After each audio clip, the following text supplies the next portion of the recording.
we're really grateful to have you with us today as we approach this 1-year anniversary of Biden's inauguration and have just passed the halfway point in the 117th Congress, which is the current 2-year legislative session. I'm Aura Kanagas. I'm the Director of Policy and Advocacy for the AFSC, and I'm joined by this amazing crew of staff from the AFSC's Office of Public Policy and Advocacy. And why don't we go around and have these wonderful folks introduce themselves. Let's start with Panel.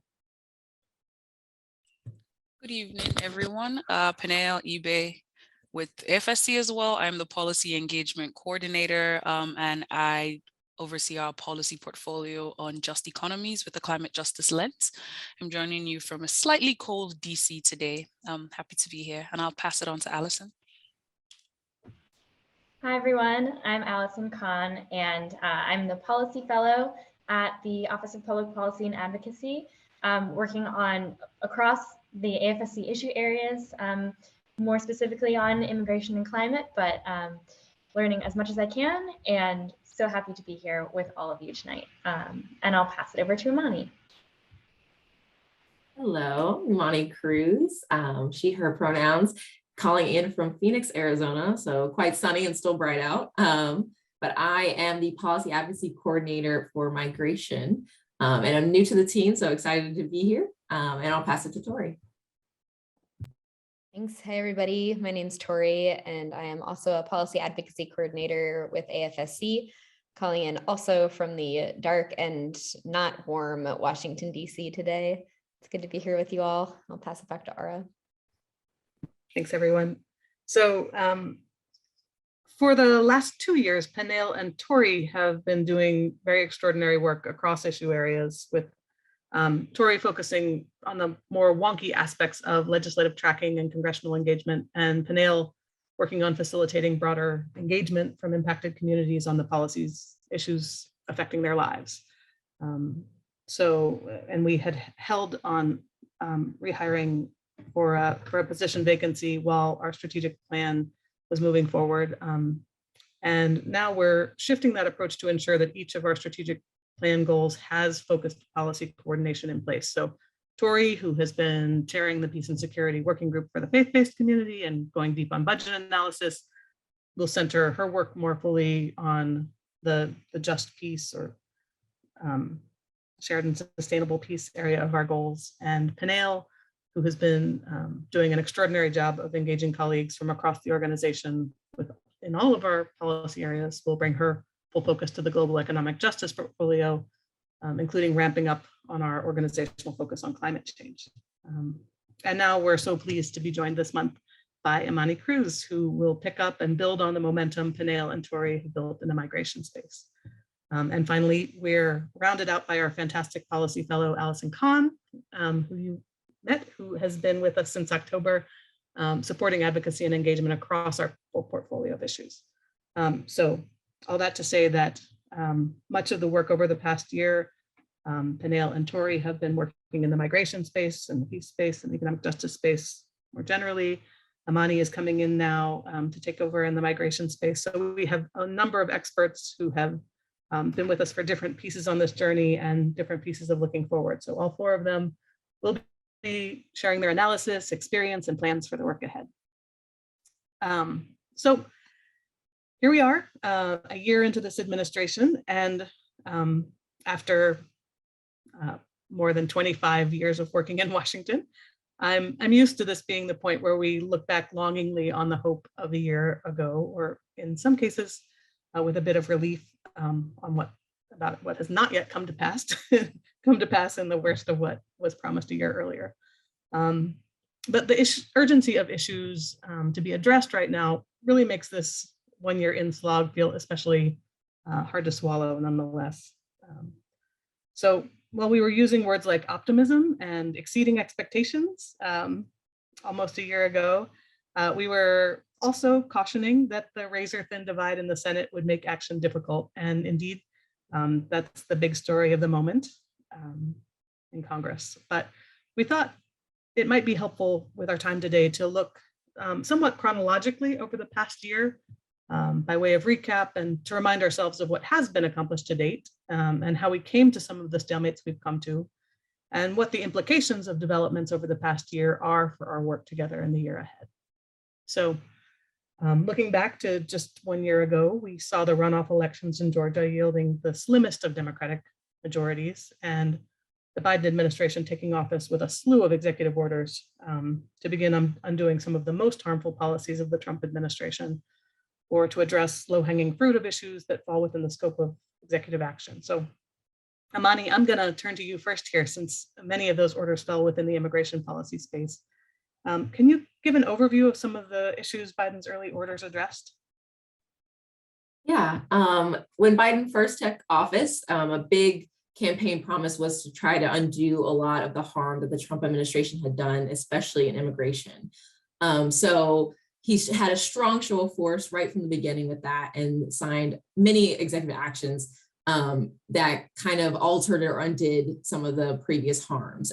Many of those being ending the Muslim and African bans that we saw that kept so many people from coming to the country based off of racist and xenophobic reasoning, ending public charge rule, which was detrimental to people without documentation and not allowing many of them to access public benefits, preserving DACA and kind of reinforcing the support for the program and keeping those people in the country, ending the national emergency at the southern border, which in turn stopped funding and construction of the border wall at the southern border, and established a reunification task force, which was tasked with reuniting families that have been separated at the southern border under the zero tolerance policy, where children were being taken from their parents. And then also ending the first round of the migrant protection protocols, also known as Remain in Mexico, which kept so many people kind of trapped at the border and not able to have proper access to counsel or to go to their court hearings. So all of these kind of really just showed the Biden administration had a strong support for undoing these harms and supporting the immigrant community. So it was a really hopeful start and beginning to the year. Wow, that was a good reminder of those days and that feeling. So has the Biden administration stopped family separation and reunified the children that were taken from their parents under Trump? So in a sense, yes and no. What we saw a lot of the Trump administration that got so many headlines was that children were being separated from their families, literally being ripped out of the arms of their parents, and that this idea of caging children. While that version has stopped, families are still being separated at the border. Now we're seeing a lot more of spousal separations. So oftentimes mother and children will be released and not held in custody for too long, but the male parent would be held and considered now a single male. So it's still separating families, but in a different light that maybe isn't grabbing headlines. But as far as those families that were separated under zero tolerance, thousands of the families are still looking to be united. The task force has been working, but it's been very slow. And many of the families that have been reunited were reunited from nonprofit and non-government agencies. So there's still a lot of work to do to, even though the policy was stopped, these families still need to be reunited and still need to have some kind of pathway to citizenship or some kind of protection. Thanks for that. Appreciate that overview, and it certainly sets the stage for some themes going forward of some space between the aspiration and the actual impact. So February, with that overview, was full of executive action, and in March, another round of pandemic relief advanced in the form of the American Rescue Plan, and there was a lot of discussion on that bill. That final bill included vaccine programs, an extension of the child tax credit, and an earned income tax credit extension. It extended unemployment insurance and included more stimulus payments. And looking back during that time, AFSC was especially active in calling on members of Congress to ensure that all taxpayers, regardless of their immigration status, would be eligible for stimulus payments and other benefits. We recognize that we're only as safe as the rest of our community and know that we would have to build resilient communities for everyone in order to come out of the pandemic as safely as possible together.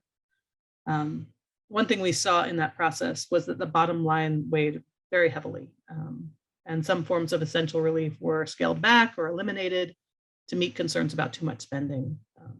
So some of the things that had been proposed for action at that time were postponed for later action or only temporarily extended in anticipation of a subsequent package, much of which was on the table in negotiating what became the Build Back Better Act that we'll discuss later.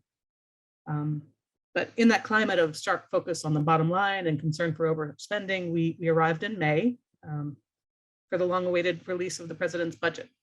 And turning to Tori, while some members of Congress had severely nickel and dimed the American Rescue Plan, the president released a spending request that included $753 billion in military and nuclear weapons spending. And so surely in a climate where the health and economic needs framed by this pandemic really put the things that do and don't make us more secure in a stark light, that penny pinching Congress wouldn't let that level of spending for 1 year of weapons and war making go forward, would it? Well, you'd hope not, right? A Congress that was nickel and diming all sorts of really important spending all spring long. It was too expensive to do unemployment insurance. It was too expensive to do stimulus payments. Just lots of questions about how much this was going to cost us.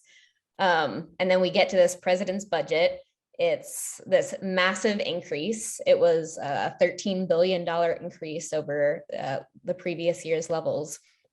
And Congress comes in and says it's not enough, which is just really makes it very clear that there's a double standard here between military spending, the money we're putting into weapons and war, and the money that Congress and the president are willing to put into our communities. This is a consistent problem. We see it over and over again, where the military gets whatever money it asks for, and often more money than it asks for.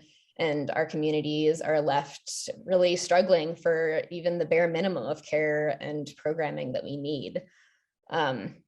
This year did not start out with this level of cynicism for me.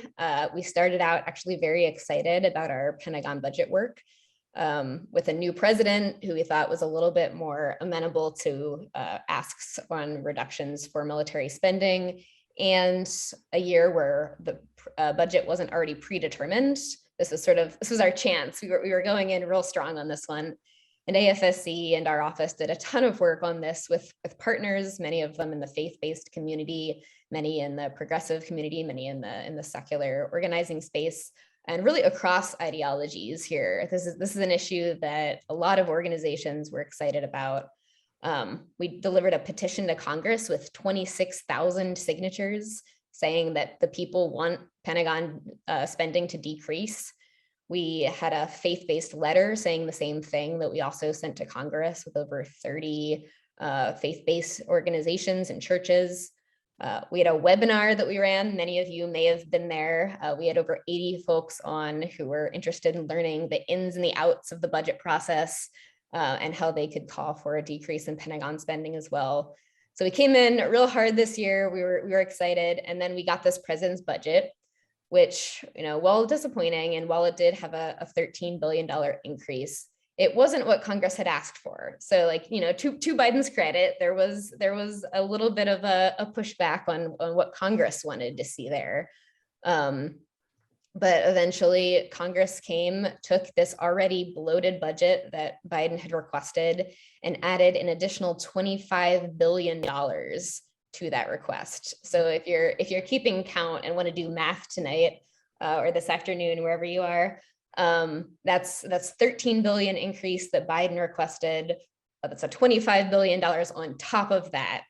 And, again, this is in the context of nickel and diming everything from domestic programs in the regular budget to pandemic relief and special spending in response to COVID. So overall, super disappointing. There were moments of hope, moments that show that we're building a little bit of momentum.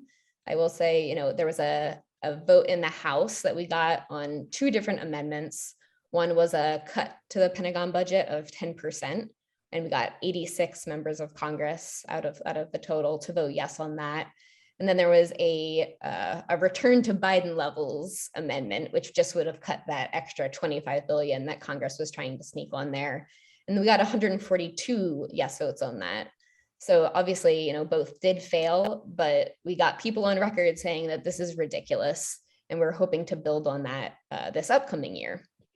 Now, not to get too confusing and budgety here, but that 25 billion that I mentioned was put through on a defense policy bill, and they still need to pass a actual spending bill for this year. So there's still lots of work that we're doing to try to get some last minute conversations with members of Congress on these spending bills and trying to not have those also have that 25 billion increase. That's the direction it's headed. That's what they're talking about. But this year, we're really going to focus on trying to counter that. We're trying to get involved in the president's budget that's going to come out this year, because we're already in fiscal year 2023 mode, and then do the same cycle over again this year with Congress and asking them for them to cut this militarized spending. So that's where we are with the Pentagon budget. Okay, thanks for that. That's disappointing that we're still needing to learn the lessons of what real security means in our communities, and put our money towards those things. So speaking of misplaced understanding of what makes us safer, Imani, despite being in the middle of a pandemic that makes incarcerated people especially vulnerable, in that budget that Tori was just going over, was the government still funding domestic immigration detention in the federal prison system? Yes, they were. They actually, in the president's budget, actually wanted an increase for some of the organizations that kind of fuel this detention and incarceration animal. So proposed increases for ICE and Border Patrol, and proposed increase in detention numbers for immigration, and proposed increases for numbers for border surveillance technology, to try to further militarize the border and kind of make it a military zone when it doesn't need to be. But there were some highlights, some good that came out of the beginning of the pandemic. There was a decrease in detention numbers during the height of the pandemic, and there were expanded releases and home confinement as people realized that, you know, being incarcerated or being in detention should not be a death sentence, should not mean that you get COVID. And but now we're seeing those kind of roll back, and we're seeing those numbers increase again. So it is disheartening to see that the administration is kind of valuing detaining more people. That's a disappointing continuation. I'm thinking, Penel, while we're on the topic of state-sanctioned violence against vulnerable communities and the inhumanity of carceral systems in general, it certainly brings to mind the pipeline to these carceral systems in policing structures. And after the police murder of George Floyd, we of course saw unprecedented numbers of people across the US joining organized efforts to stop police violence and end white supremacy and defund the police. Some deemed that the largest social justice movement in US history that we saw. So in response to public pressure in that same late spring timeframe, we saw some movement on the George Floyd Justice and Policing Act. And I think that passed in the House, but couldn't advance in the Senate. Can you share some more about what happened with that and the broader goal to seek some federal legislation to help stop police violence? Yeah, so like you said, there was a lot of movement. Folks were in the streets demanding specifically, amongst other things, to defund the police. And we saw a knee-jerk reaction from Congress again to take action, although misguided. And I will sort of go into a little bit why the efforts that they had really didn't listen to the demands of the community. The bill did pass out of the House. And a lot of advocates say that it was rushed. You know, the community wasn't listened to. Advocates who've been working on this issue for a while weren't listened to. And so there was really the support was haphazard. There was some support from specific sides of the movement. Some people in Congress supported it. It was a lot of conversation around that as well. Also, given the time that it was still a very raw moment for our community. You know, it was not just George Floyd. There were a series of police murders following that, and it just brought to light more and more again why we needed to address the issue. And so with the George Floyd Justice and Policing Act, bill passed in the House, went to the Senate, and that's where it was laid to rest, to use that terminology. And that's because there was no bipartisan consensus on that. And to be honest, I think that reality was for the better, because once again, there was no effort to listen to the community. There was it felt like they wanted to pass something just to say they had done something. And that's really what we saw in the bill. One of the issues of contention in particular was something called qualified immunity, which essentially allows federal officers and local law enforcement officers to violate constitutional rights, but they get sort of protected by this concept called qualified immunity. And it was something that we called to end. We were saying, you can't say you want to hold folks accountable when there's this broad precedent that says you will not hold them accountable when individuals' community rights are being constitutional rights are being violated. What was worse was that it was a very narrow scope that wanted to be implemented in the bill. It only looked at local law enforcement and failed to even address federal officers. Imani just spoke about, you know, the harms of detention and what we're seeing in that space, the hurts and the infringement on the rights of immigrant communities. Federal agencies like ICE and CBP, much larger than local law enforcement agencies, have been given the most powerful, under the least accountable force in the United States. In one of a landmark Supreme Court case about 2 years ago, where a CBP officer shot a Mexican national on the other side of the US-Mexico border and was able to go scot-free because of such precedent. And so you just seen that over and over again, where they're not held accountable. They do so much harm, and there's nothing in the law that allows one to take up sort of a case in court. And so we're saying, even in the little that we're asking for that you cannot come to terms with, we also see huge swaths of our community that will not benefit from anything you pass in this bill. Like Dereka Purnell said in an analysis, she said the bill would not have even saved George Floyd's life, even though it was named after him. And it would not have saved the lives of many others that died after him. The legislation amounted to policing the police. So assuming that the police can regulate themselves and hold themselves accountable, which we know to not be possible. We saw the trying to ban or restrict certain kinds of practices that have already been banned or restricted, yet are still being used to harm community members. And so that for us was it just felt like, it felt like a slap in the cheek for a lot of community members to say, someone was just killed by this particular practice, and you have a whole part of the legislation touting this as a solution. In many communities, like I said, defund the police is the call. And also, policing budgets, the way the police in the United States work is very local. It's county level, it's state level, it's at the local level. Many decisions are made there. So there's only so much the federal government can do. The federal government, yes, can withhold federal grant funding. The term COPS, that we see now mainstream is actually a grant funding that comes from the federal government to local law enforcement offices. And so they can withhold that funding to demand accountability and change.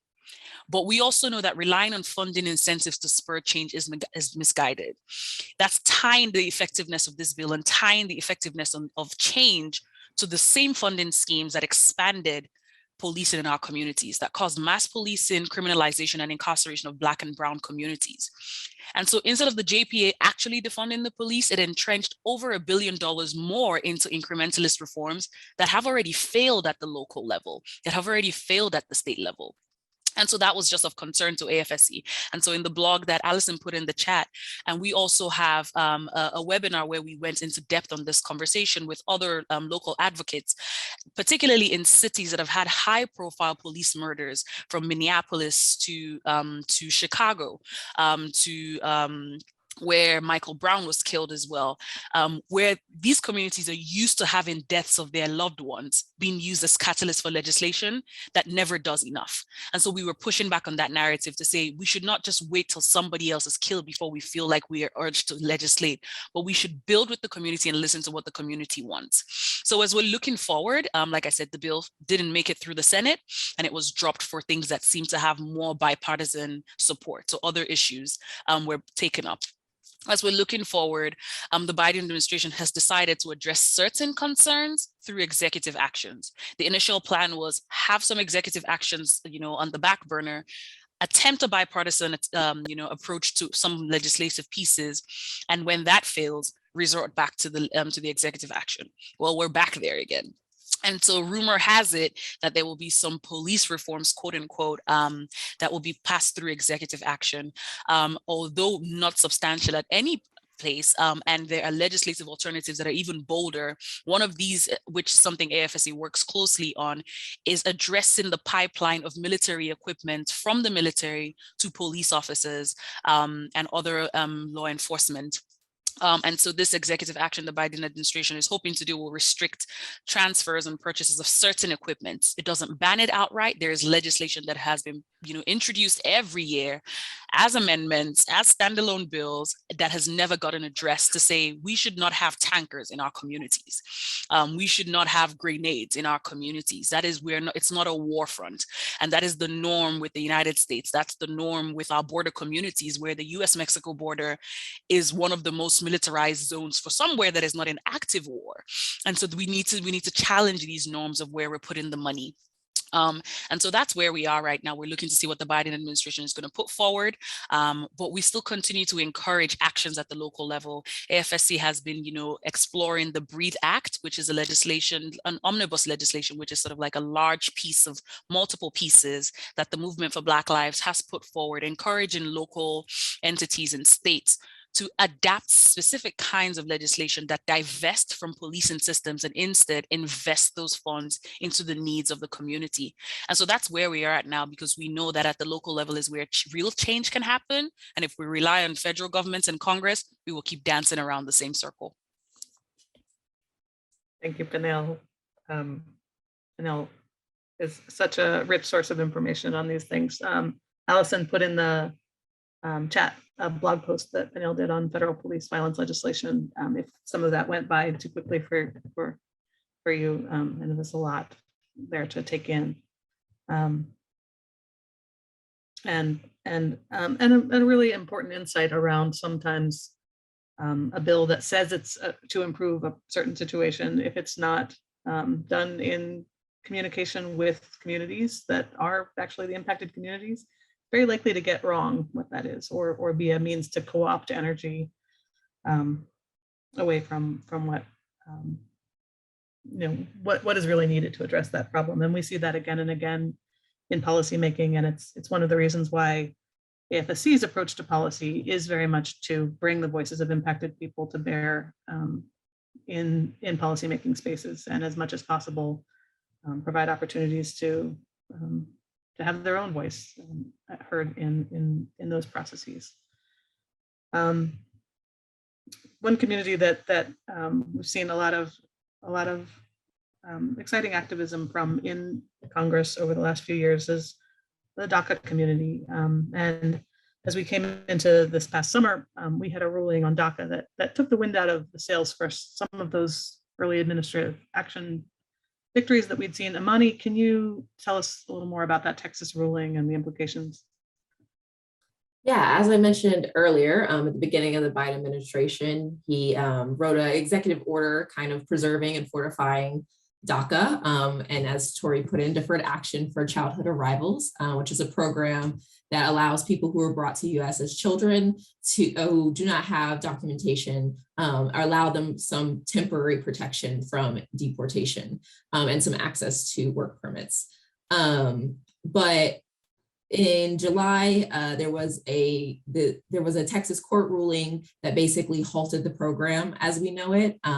Because it was done through executive action, it is vulnerable to the courts. And so basically the courts have stopped the processing of any new DACA applications, even if people do qualify.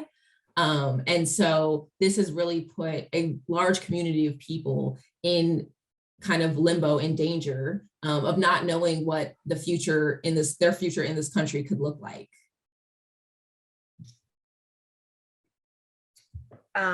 Well, I hear you speaking to the Build Back Better Act as one of the places where that pathway to citizenship might be possible, and that's a good segue to the next summer step in our chronological look back. The negotiations that moved forward over what became a bipartisan infrastructure framework and Build Back Better Act reconciliation push.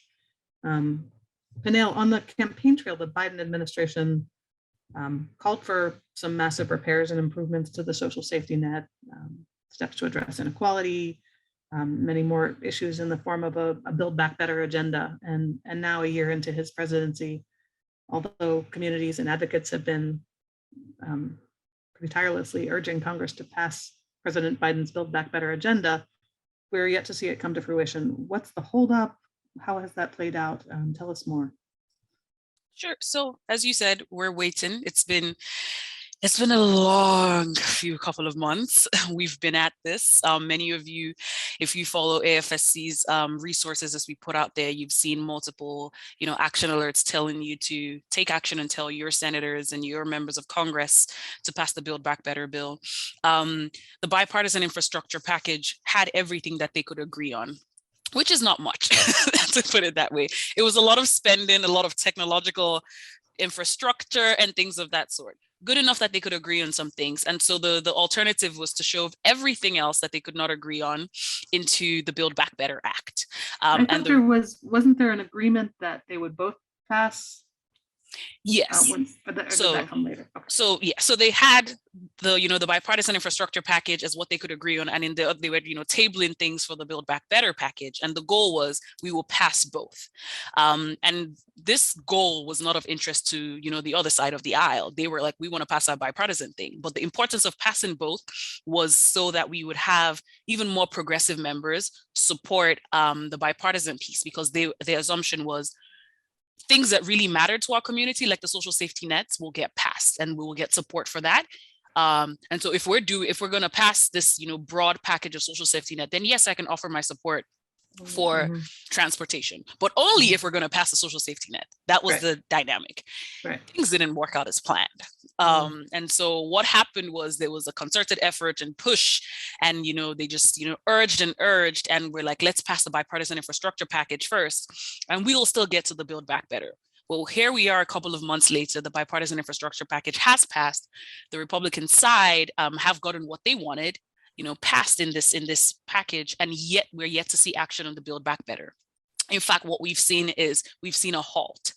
That was, a blow that was dealt by Senator Manchin of West Virginia. So if there's anybody on West Virginia on the call, please talk to your senator for the sake of everybody else in the country. This was such a big package that many have been working on. And what's important to note is that when this package was initially negotiated at the beginning, it was about $3 trillion of life-saving provisions. It was cut down to $1.3 trillion because of senators like Senator Manchin, who said, this is too much. How dare we spend so much on human beings? How dare we build back our communities? And so they were like, okay, what do you want to get rid of? And it kept getting cut, things getting compromised, communities that kept getting left behind. And we arrived at something that was slimmer, but still of consideration. We had, extension of the child tax credits. We were seeing expansion of access to free school meals and extending their availability through the summer, expanding free pre-K programs and increasing access to affordable childcare services, allowing workers to take time off from work to care for themselves and others. Something that just came to the light as really important in a pandemic.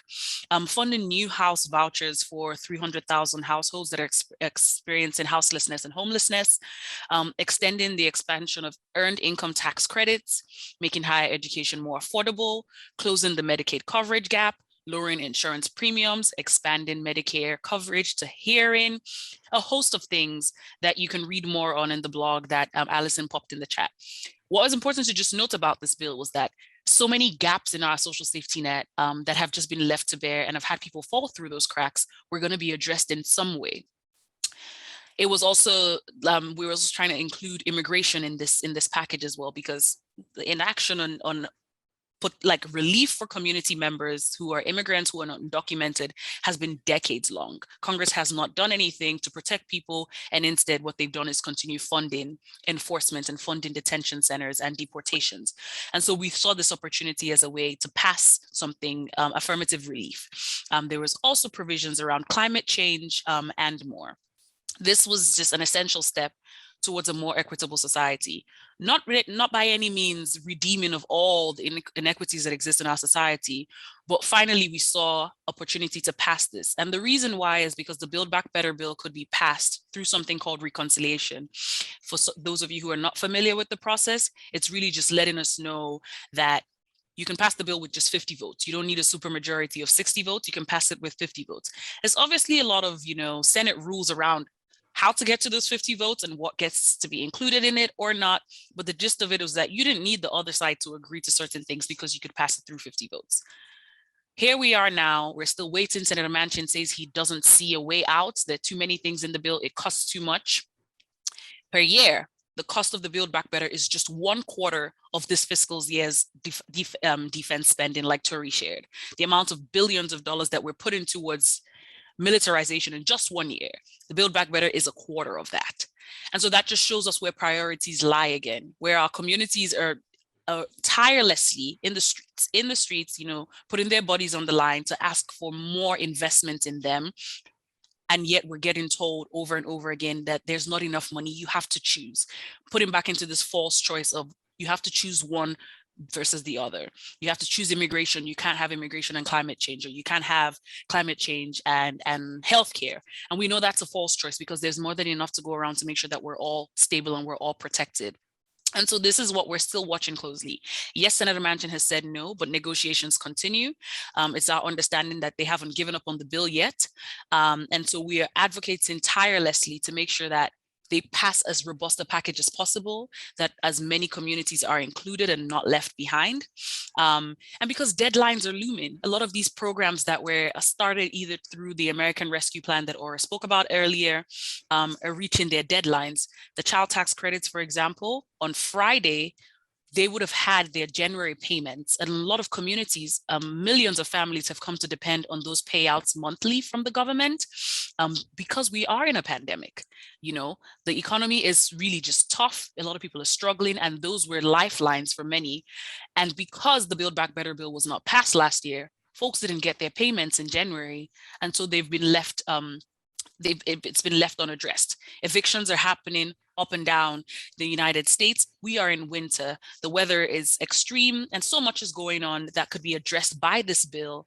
And yet we're seeing a senator posturing for political purposes and not addressing the needs of many, including West Virginians. There's always this narrative of West Virginians don't need this bill. AFSC has a program in West Virginia, and in our blog, you will hear testimonies from West Virginians themselves about how vital provisions in this bill is. So that's where we are right now. We're still watching, we're still pushing, advocating every day, making calls every day, sending emails every day. So we encourage you to join us in that. Thanks, Peniel. And Anne in the chat has a good point. Wondering if Manchin would support something Biden spoke about and then removed from these good bills, which is the free community college and training schools that could help coal miners get ready for new jobs. It's definitely one of the things that our West Virginia program has raised again and again with their senator. Thank you for that, Anne. So the beginnings of that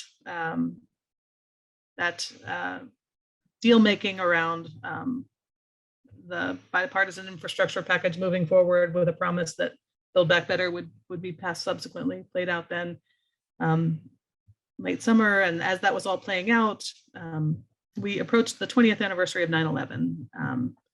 And for several years, I had been speaking with colleagues globally about the opportunity this anniversary posed for a reckoning with the impacts of the highly militarized approaches and sweeping anti-terrorism frameworks that really metastasized in the wake of those attacks. Those had been sort of expanding unquestioned, with no real marker of look back to say, like, what what have we bought with our militarized choices after 9/11? And if, as we see, what we've bought is a huge degree of destruction of lives, what could we shift to from here? So AFSC convened a virtual gathering of people from impacted communities across the globe. And it really included an extraordinary cross-section of impacted voices representing so many places and so many dimensions, direct and indirect, of the destructive choices that have unfolded over these 2 decades. And in some ways, the failure of those 20 years of policies and wars was evidenced no better than in the nature of the US withdrawal from Afghanistan in the days before this anniversary. It's chaotic and compromised after an entire generation of Afghan and American lives were lost or forever altered. So Tori, after 20 years of post 9/11 wars, we saw this big step of withdrawal of US troops from Afghanistan. Was that a reckoning of any sort? Was it a sign that the Biden administration wants to move away from war-centric foreign policy? A great question. I every time somebody talks about how long it's been since the beginning of the war in Afghanistan, I'm reminded that I was in kindergarten when we entered the country. I have pictures of myself on a playground thinking about what that meant. And here we are, 20 years later in a different situation. Biden pulled us out of Afghanistan. And the big question on my mind was, is this a reckoning, like you said, with the failed policies there? Is this questioning the way that the United States has often used war as foreign policy and done a lot of harm around the world? And unfortunately, after watching this year and how other policy has unfolded, I think the answer is a resounding no. I think one example of this ties back into what we were talking about earlier with the Pentagon budget, where after withdrawing from Afghanistan, members of Congress, specifically Reps Pocan and Lee, who are great champions for Pentagon spending cuts, asked the Biden administration and Congress, we're spending about $50 billion a year right now on this war. Are we going to cut that from the Pentagon budget now that we're no longer there and invest that into communities and things that truly make us safe and aren't so war focused? And as you know, from what I was sharing earlier, that the exact opposite happened. We got a massive increase to the Pentagon budget, saw none of that peace dividend. So it didn't impact us there, didn't impact us in how we're investing in war. And it also didn't change the way that the government and the Biden administration is orienting itself to the rest of the world, except that we're pivoting away from focusing on those post 9/11 wars and pivoting to talking about China and great power competition. I'm sure you've all heard this because there's basically no policy that anybody's trying to get past that they don't try to connect to China these days. Penel was talking about the bipartisan infrastructure framework that got passed. So much of what we heard from the Biden administration on that was, oh, this will help us compete with China.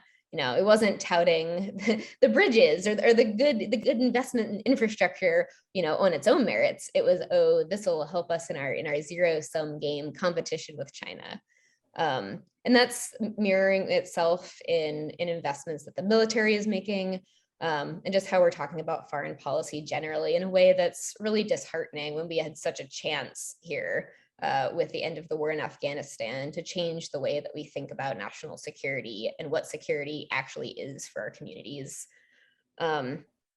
These are really big and entrenched systems of warfare that are hard to challenge. And I think this year, it was marked largely by inaction by Congress. I wish I could point to a whole bunch of really exciting policy changes that happened this year that show progress.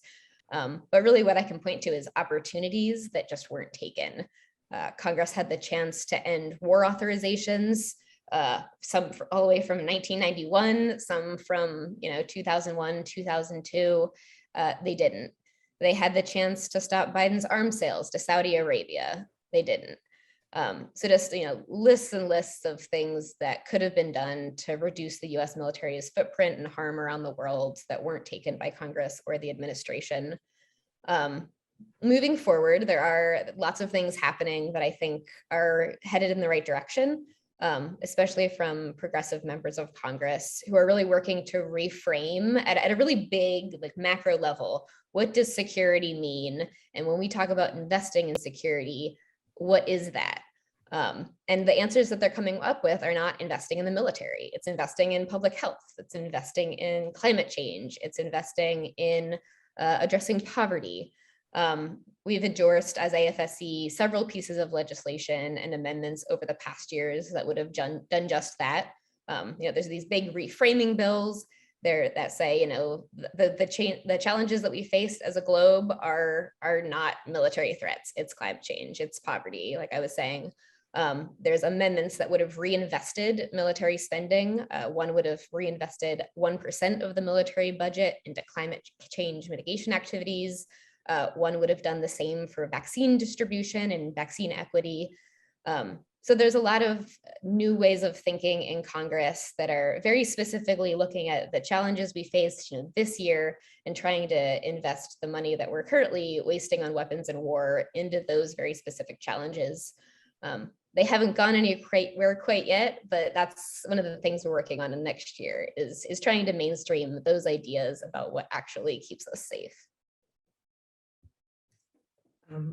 Well, if anyone can bring some optimism back into U.S. foreign policy, it's you, Tori. That's a good point that you make about systems, very entrenched systems and structures, taking a lot of time and a lot of work on a lot of different levels to change and unravel. And I think that in some ways speaks to my next question, which is for Allison. We saw, after some of the promises to change U.S. migration policy to be more humane, we saw Haitian migrants face horrific CBP abuse in Del Rio in September. Can you tell us a little bit about what asylum is looking like right now, and what the Biden administration is doing to help Haitian migrants and change some of what we're seeing there? Yeah, so as Amani mentioned at the top of our call, Biden made some really important changes very early on to asylum policy to dismantle some of the most public failures of the Trump administration. But especially in the time since that first group of executive orders, he's really fallen quite short, specifically on the asylum front. So I'll just highlight the two, I think, most prominent policies affecting asylum access at the border right now, which are Title 42 and the Migrant Protection Protocols, or MPP, or Remain in Mexico. And these two policies in particular have had, their continuation really has had horrific consequences for the most vulnerable migrants coming to the border, and in particular, Black migrants coming to the border. So just briefly, Title 42, for those that don't know, is a blanket rule that denies the right to apply for asylum under a sort of obscure health rule that the Trump administration weaponized to exclude asylum seekers who were trying to enter the country. And despite numerous experts saying that migrants are not a COVID risk, COVID is the justification that is used to exclude people en masse. And Title 42 is excluding most people who are trying to come in. So that's one. And then the Remain in Mexico policy, or MPP, was another high profile Trump administration rule that started in January 2019 that essentially said that individuals who come to the southern border and ask for asylum are given a court notice and then sent back to Mexico to wait for their court date, often facing violence when they're waiting in Mexico, poverty. We all saw scenes of hardship on the Mexican side of the border all through the Trump administration. And many people in that kind of situation are it's very difficult to access representation. Under Trump, this affected about 70,000 people. But Biden terminated the program when he entered office. However, in August, we saw a Texas court order the DHS to restart the Remain in Mexico program. So we got an MPP 2.0, basically, which formally began in December. So it restarted MPP on a slightly smaller scale than it was under the Trump administration, but also with some other specific changes that made it harmful in other ways. So MPP 2.0 extended the original program to affect migrants from the entire Western Hemisphere. So now it affects people from the Caribbean, which is why we're seeing increased focus, partially why we're seeing increased focus on Haitian migrants that are affected by this policy. It's being used mostly against single men now. And though it is smaller, it's already in process in El Paso and in San Diego, and it's expanding. So we're seeing the same thing happen again, which is extremely disappointing. And then specifically to touch on the events in Del Rio in September, and sort of the Haitian asylum topic. In September, there were about 14,000 Haitians that came to the US-Mexico border in the town of Del Rio, following the assassination of the Haitian president, following the 7.2 magnitude earthquake in Haiti. And, you know, this group of migrants was approached and was received with violence and abuse.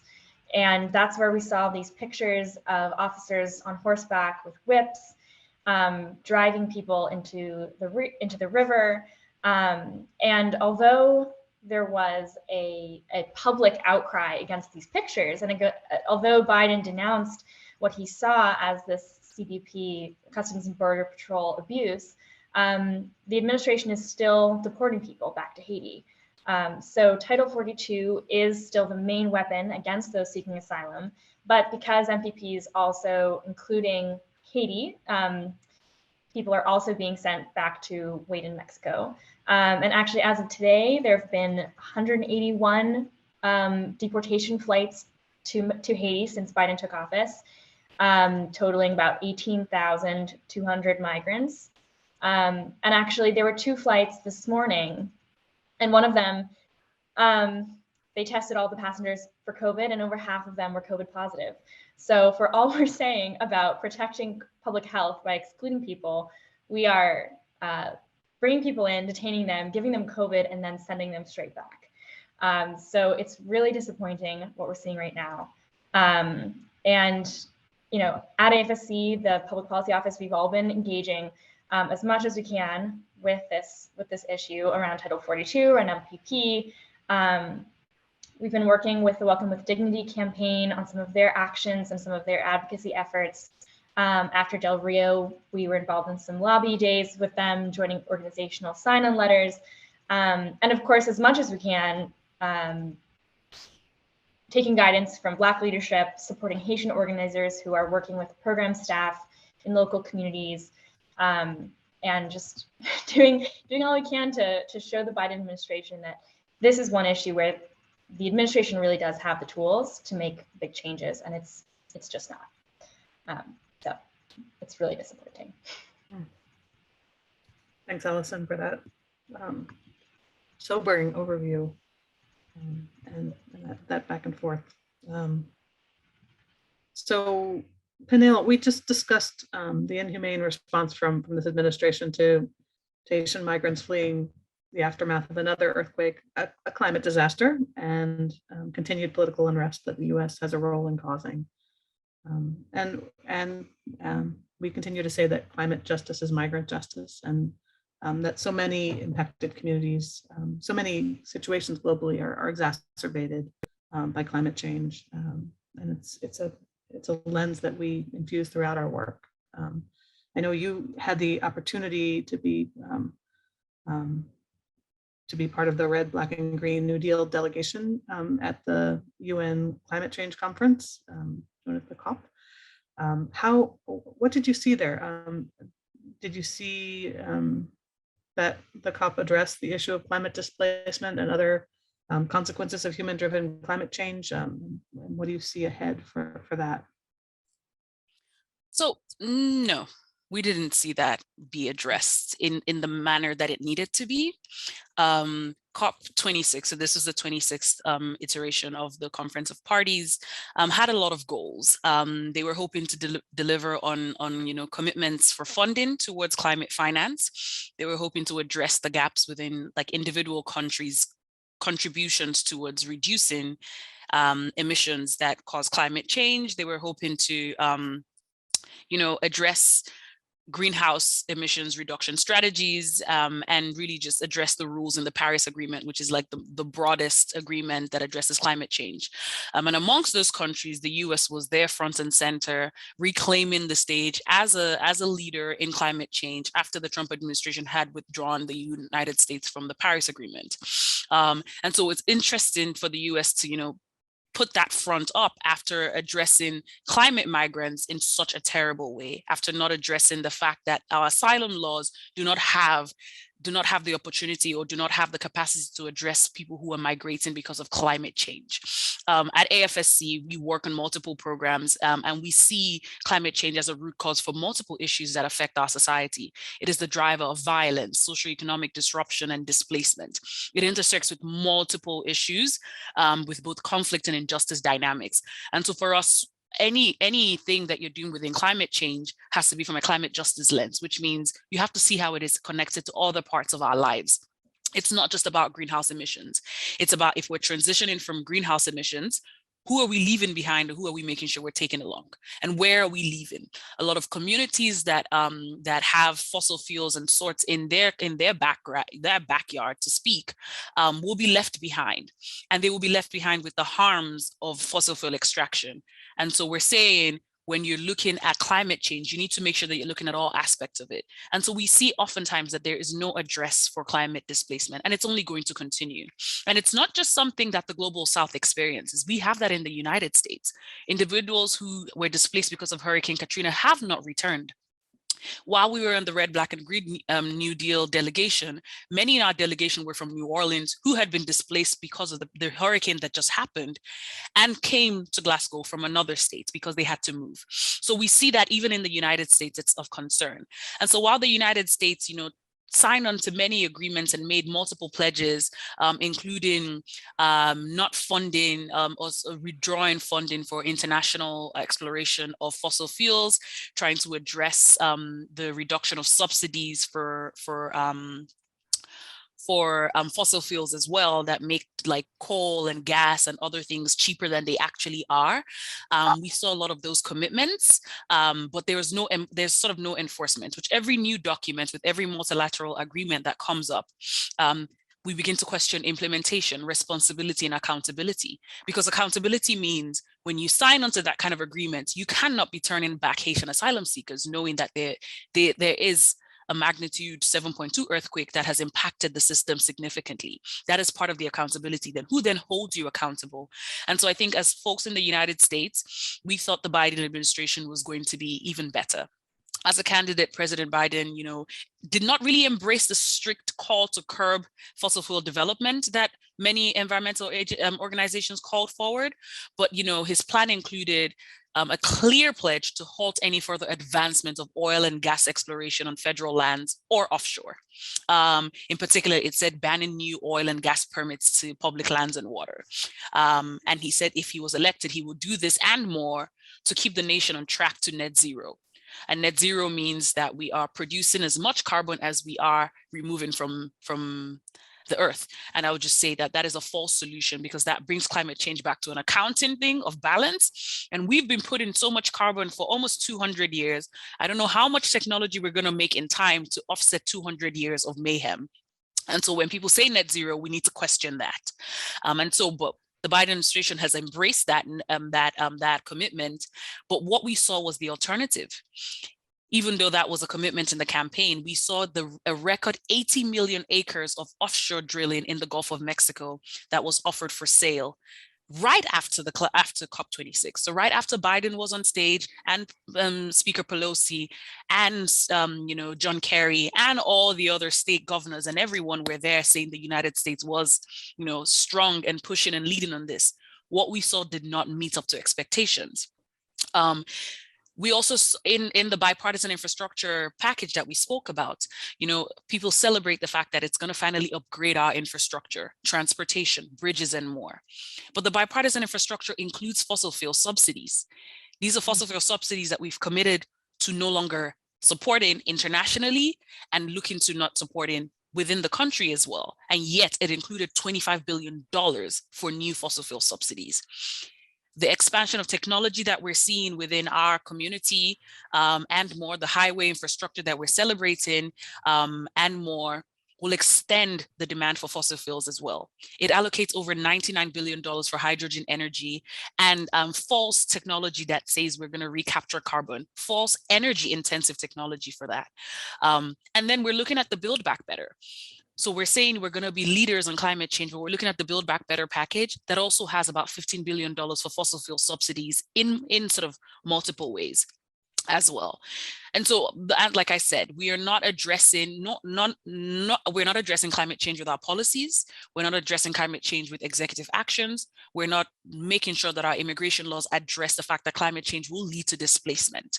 We're also not even addressing it with the way our military is funded. The United States military pollutes as much as every other country. It is the largest polluting entity in the world, and yet we are calling ourselves a champion for climate change, and we're calling ourselves leaders. And so these are things that we need to question the Biden administration. These are questions we need to ask ourselves as we do advocacy. What does it mean to be a leader? And in what aspects of our lives are we listening to communities that have been disenfranchised because of the demand for fossil fuels that global north nations like the United States and others have put forward? And then how do we address many who are fleeing? We cannot tell people how to flee a burning building, which is what climate disasters are across the country and across the world. We can't say you seek asylum in a certain way. We can't say because of COVID now, we cannot accept you even though there's an earthquake. And these climate disasters will continue. And so the question we ask the Biden administration is that when do campaign promises become promises that are kept?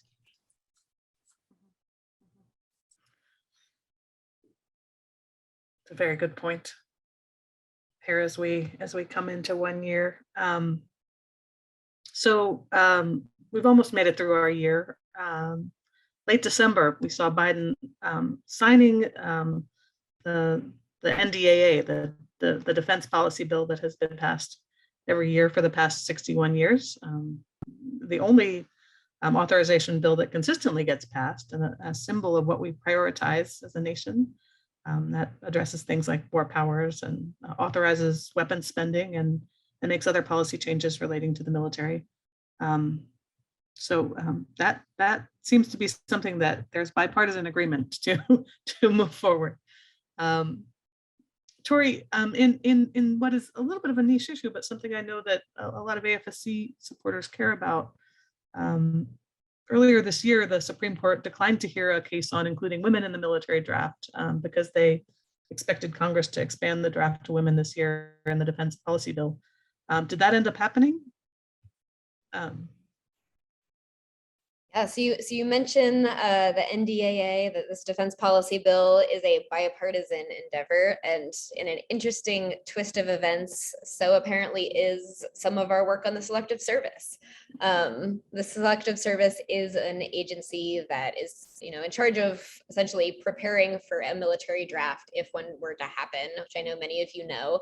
AFSC as an organization was actually established as a place for conscientious objectors, folks who didn't want to go to war to do alternative service. And so this is an issue that has been close to the heart of us organizationally since the beginning. And we've remained engaged throughout the years as this, policy issue sort of ebbs and flows on the national agenda. But this year was especially interesting because, as Ara said, the Supreme Court had declined to hear a case that was brought by a men's rights organization and the ACLU that was essentially saying that it's sexist for the military draft to include men and not women. they declined to hear it because they were expecting Congress to take it up. There was a big push in Congress, largely by Democrats, to expand the military draft to include women on the basis that, you know, women are equal to men and we shouldn't be, you know, forcing men to join the military if we aren't also doing that to women. To which, of course, us in the anti-war community and others, especially, you know, some of our anti-war feminist groups, were like, hold on, there's a third option here where we just don't have a draft and where we aren't forcing young people to participate in preparation for war. You know, there's alternatives that Congress just wasn't talking about. It was sort of framed as either you have a draft with everybody, or you have a draft with just men and you're sexist. So we did a lot of work this year trying to talk to Congress about this third option and explaining how, you know, not only is a military draft and the selective service something that we don't think should exist for anti-war reasons, it's also actively harming the men who are currently registering. I know many of you probably have heard the stories of folks who face extrajudicial sanctions, you know, punishments for not registering, where they aren't eligible for financial aid in some cases, or federal jobs, or other, you know, job training programs, et cetera. It's a situation where, you know, being forced to register for the military draft is actively harming folks. It's enabling Pentagon war planning, and just ultimately not something that fits with our anti-war ethos, and we'd love for it to end. So in this situation where we have Congress and largely Democrats really pushing to expand it, we brought this message of the third option. And we had a little bit of interesting successes this year. In the House, they did end up voting to expand the draft to women in their initial version of the defense policy bill. But in sort of behind the scenes negotiations, there was two amendments offered. One which would have abolished the draft entirely, and one which was a little bit more, you know, moderate, which would have sent it into deep standby, basically getting rid of some of the stuff we don't like about, you know, forcing people to register and punishing them if they don't, but not being a full end of the system. Unfortunately, neither of them ended up getting a vote. None of our allies spoke on the House floor about it during the vote. There was just a real silence about this third option in the House. And then that was replicated in the Senate, where in committee it got added to the bill, the expansion. You know, there was again an amendment offered that would have ended the selective service as well, but it ended up not getting a vote. But then in this very strange turn of events, I mentioned earlier that this is a bipartisan issue. A group of very conservative Republican senators became very opposed to the expansion to women. Not for reasons that I would agree with, and not with messaging that I would repeat, but, you know, this opposition ended up forcing this defense policy bill to strip the language around selective service from it. So the expansion to women did not end up being in this bill. And then it got passed, it was signed into law by the president. So right now the selective service stays as it was. Which is a half win. You know, we didn't want it expanded, but the win we were looking for was a complete end to this system. But I think it gave us a good amount of momentum going into this next year. There are more staffers, I think, than I've ever talked to in my short little career that know what the selective service is, just because of what a big deal it was this year in the defense policy bill. And we're using that, you know, with grassroots outreach and faith leaders talking to the Hill, and really trying to educate them on what the system is, why it's a problem, and that there is this third option, and we can get rid of it if we want to. So it's an exciting half win. I know that a lot of the stuff that I've shared is pretty depressing, so we'll count this as a win for our purposes tonight. And moving forward, are going to keep working on getting rid of this system entirely. Thank you. Appreciate that, Tori. And so speaking of systems that people forget were relatively recent creations, such as the selective service system, the filibuster has been being talked about a lot as we come into January in our retrospective overview. voting rights are definitely taking center stage. And while there had been a plan to get through the Build Back Better Act and then move on to voting rights, it became clear that as Build Back Better got stalled more and more, the urgency of moving forward voting rights was central. And congressional leadership and President Biden have said they're putting other legislation on hold to pass voting rights bills over the next couple of weeks. Allison, do you want to speak a bit about why now and what would be the impact of these bills and what the big hurdles are at this moment? Definitely. So I'm sure this is at the top of everyone's minds right now. Definitely front and center in our political media right now, especially following the anniversary of January 6th and the Martin Luther King Day yesterday. But just in terms of what's really at stake here, in the last year, a lot of state lawmakers have proposed and enacted legislation to make it harder for Americans to vote. And a lot of lawmakers have justified these measures with lies that are steeped in racism about election irregularities and breaches of election security. And it's been a really big focus over the last year because of the political figures who are emphasizing these falsehoods. So what we're looking at right now is essentially two bills that would affect voting rights. One being the Freedom to Vote Act, which is a trimmed version of the For the People Act, which the House passed at the beginning of this congressional session. And the Freedom to Vote Act establishes a baseline for access to the ballot across all states, cracks down on voter suppression, it provides uniform voter registration rules, it bans partisan gerrymandering, and it cleans up dark money in politics by requiring big donors to be open about where their money is going and coming from. And so in addition to the Freedom to Vote Act, we're also looking at the John Lewis Act, which takes on issues of discrimination in voting, basically by updating and restoring the 1965 Voting Rights Act. And the Supreme Court in 2013 and in 2021 gutted that Voting Rights Act. So the John Lewis Act would protect the vote in states with a history of discrimination in voting, with an updated way of evaluating what that actually looks like. So it's front and center partially now too, because the Senate's leadership knows that election officials need time to change their election rules before we have a new election if we're going to prevent voter suppression in the next round of elections. So it is quite urgent to pass it quickly. And so it's especially frustrating that it's being blocked by a filibuster, which already has roots in the Jim Crow South and in the oppression of civil rights half a century ago.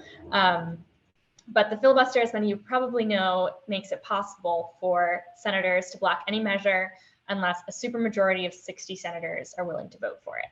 So Democratic leadership right now is trying to figure out a workaround for this filibuster, as well as trying to work on the couple of holdout senators that are really opposed to abolishing the filibuster. So I'll try to keep it brief and keep it ending on a high note here, that regardless of the recent news about these couple of senators that are really reluctant to change up the filibuster and are still quoting Martin Luther King as they do so, we still have hope here. We're still hopeful that these bills are going to get passed. Senators were debating today about these votes, and we are hopefully going to see a Senate-wide vote in the next couple of days. Schumer has canceled the Senate recess to try and get this done.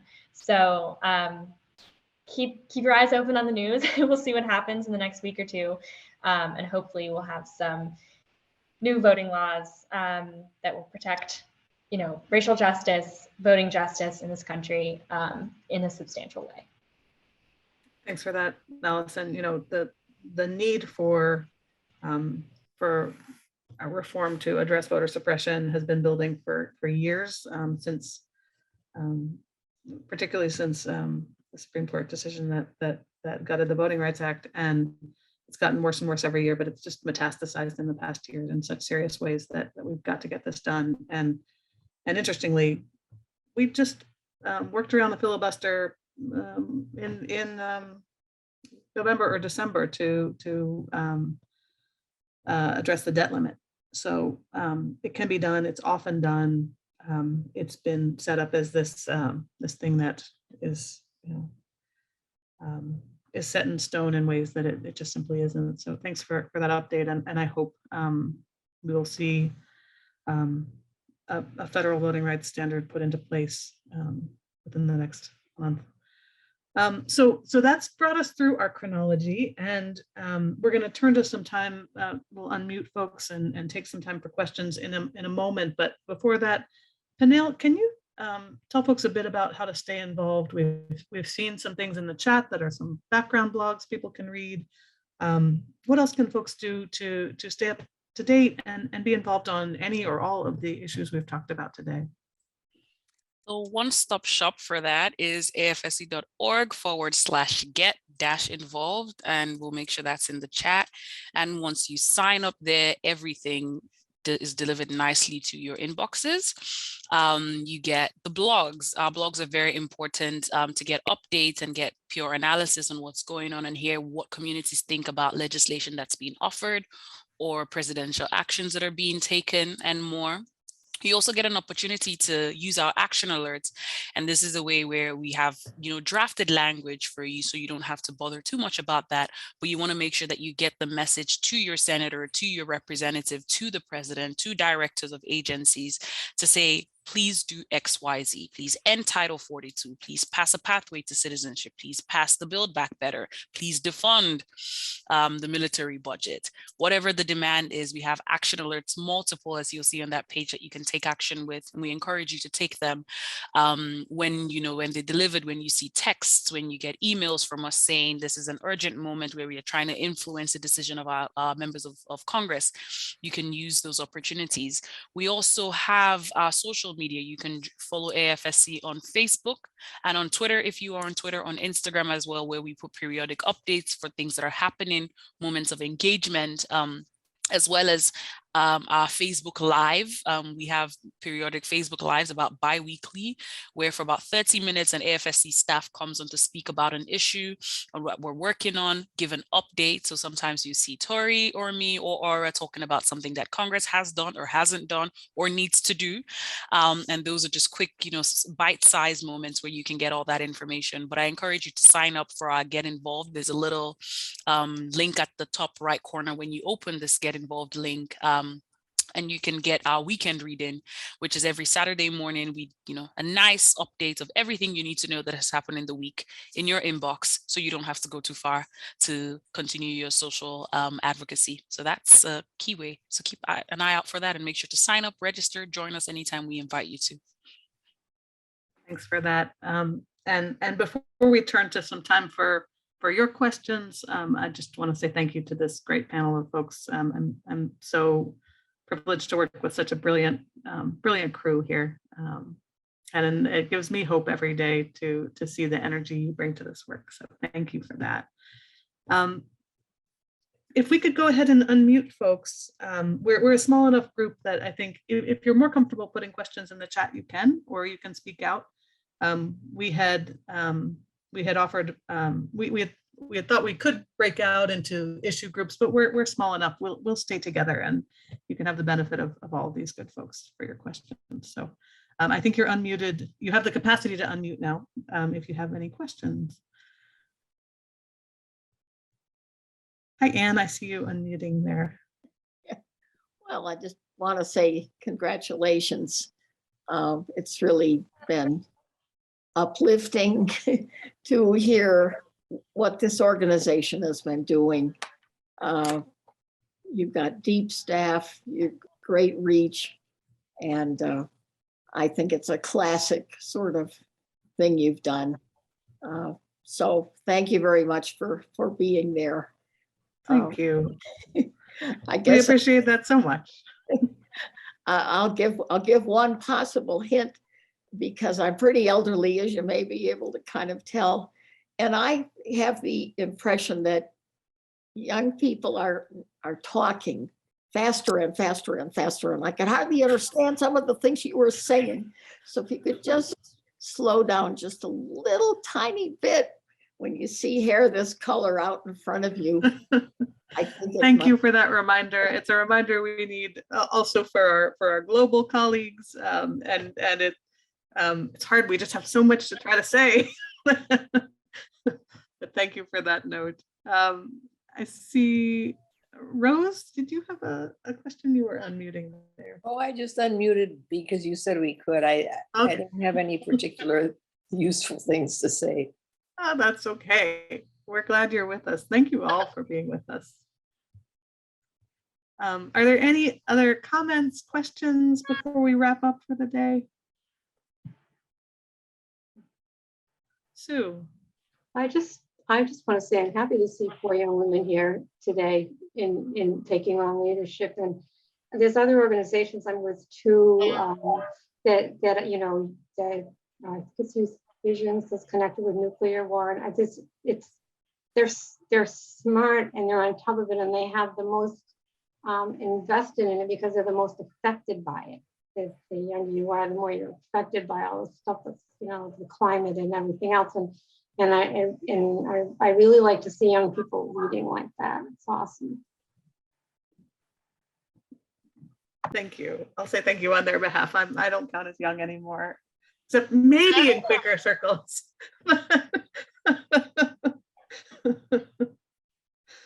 But we're truly grateful for this staff of amazing, powerful young women. Thank you for that. All right. Any other questions, comments? And any other last thoughts from our panel? Things folks wish they had mentioned, or resources you want to point folks to, and if not, we can say farewell. No. Just thank you all for being here tonight. It's wonderful to see some faces from the community and to, you know, be able to engage with people outside of our federal policy world. So thanks for logging on with us. Anyone else? If not, Yeah, thank you all. It was really good seeing you, and hopefully we will be able to connect in the next year as we work on some of these issues. Really appreciate your commitment to all of them. thanks. We hope we'll be seeing some of you at other future events and webinars. And you can reach us by our first initial and last name at afsc.org if you have any detailed questions for any of us. So thank you again for being with us tonight. Good night.